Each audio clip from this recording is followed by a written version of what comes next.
Congratulations to the 45th President-elect of the United States of America, Donald Trump.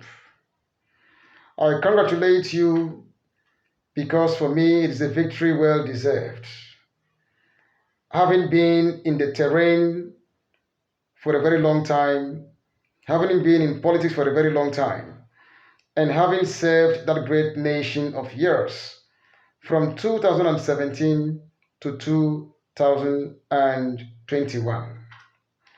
Today again, history has been made by you for winning the United States of America's presidential election in 2024. I say kudos to you. Not only that, as we read, that you have become the first to be elected to non-consecutive terms since Grover Cleveland. Mr. President-elect, I salute you for that feat.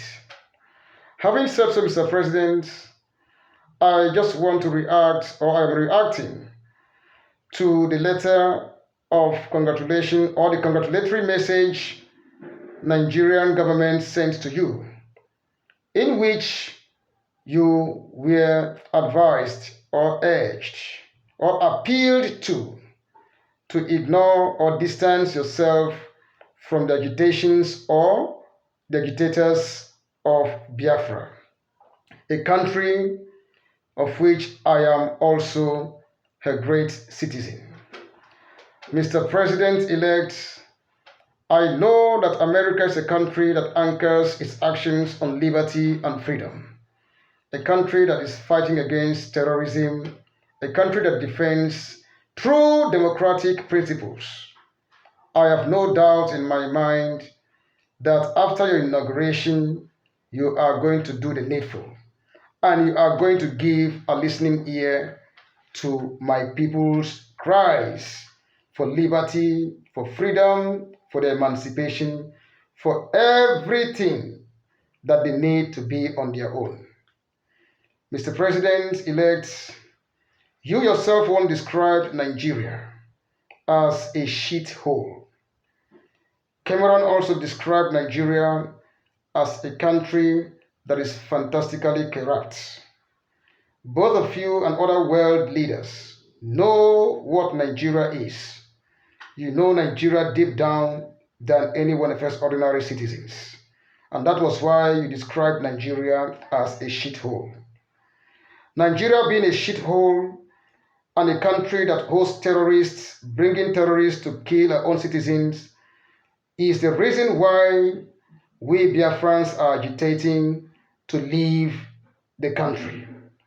Just like the motto of America that says that in God we trust, the Biafra motto says loyalty to God. We are a people who value spiritual guidance, morality, and anchor her faith in God Almighty. That is why, Mr. President-elect, we are crying. We hope 100% in you that your ascension to the seat in the White House is going to be something worthwhile for us. And we are going to engrave your name, on a platter of gold. We are going to engrave your name in our hearts forever. Hence, I'm appealing to you to give ears to the cries of our people. Mr. President-elect, I want you to know that Nigeria is a country that harbors terrorists, that kill our own citizens, that promote terrorism. Everything evil is what Nigeria represents. Mr. President-elect, I want you to know that Nigeria is a country that is governed by a compendium, by a band of criminal leaders, leaders who are brutally irresponsible, leaders who are heartless, demonic, leaders who are greedy and incurably selfish. Mr. President, to buttress this, I want to let you know that in 2006, when Nuhu Ribadu was the chairman of the so-called Economic and Financial Crimes Commission. He listed 5 governors then in Nigeria who were the most corrupt in government, who blatantly abused office in a way that one cannot even imagine, who blatantly abused office, in a way that tongues cannot tell. Nuhu Ribadu listed number 1, Orji Uzo Kalu, who was then the governor of Abia State, where I hail from. He listed Ahmed Bola Tinubu, who was the governor of Lagos State. He listed Chimaroke Nnamani, who was the governor of Enugu State.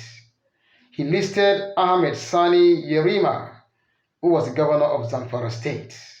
He listed Godswill Obot Akpabio, who was the governor of Akwa Ibom State. And the last but not the least, Nuhu Ribadu listed George Akume, who was the governor of Benue State. Mr. President-elect, I want to let you know, and this is verifiable. If it is a libel, Mr. President, I am ready to go to jail. 18 years after, those names I mentioned are now at the ends of affairs in Nigeria. Bola Tinubu, who was listed by Nuhu Ribadu as the most corrupt person in Nigeria then, is now the president of the Federal Republic of Nigeria, and has now appointed the same Nuhu Ribadu to serve as the National Security Advisor to the country. Mr. President-elect, this is verifiable. Having said so, Ahmed Yerima is a senator in the government of Nigeria. Orji Uzo Kalu is a senator in the government of Nigeria. Chimaroke Nnamani is a senator in the government of Nigeria. George Akume is serving as the secretary to the government of the Federation of Nigeria. Mr. President, all of these people, as I mentioned, were those who abused public offices when they were in charge. Today, all of them are at the ends of affairs in Nigeria. Bola Ahmed Tinubu is the president of the Federal Republic of Nigeria, as you know. Mr. President, that is the kind of country we find ourselves.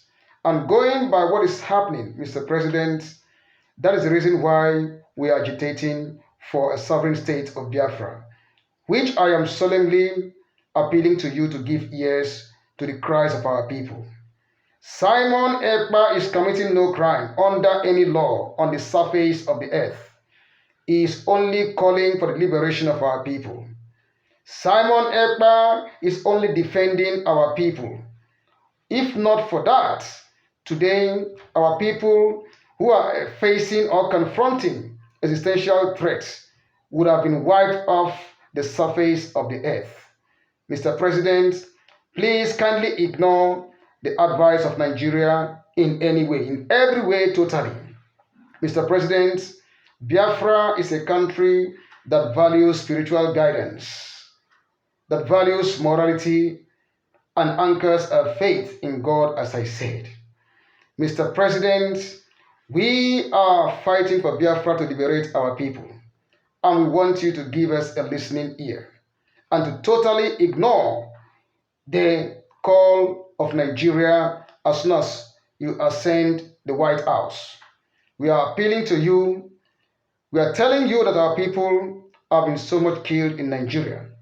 Many more, as I speak, are in detentions all over Nigeria. Nigerian government is killing the citizens, killing everybody, committing all kinds of crime. And I want you to use your good office to listen to the cries of the people and to bring all Nigerian leaders to justice, and not to shield or to house any leader in Nigeria in your country. Mr. President-elect, I stand before you as a citizen to appeal to your conscience to do the needful, so that and forever we shall engrave you in our hearts. Remember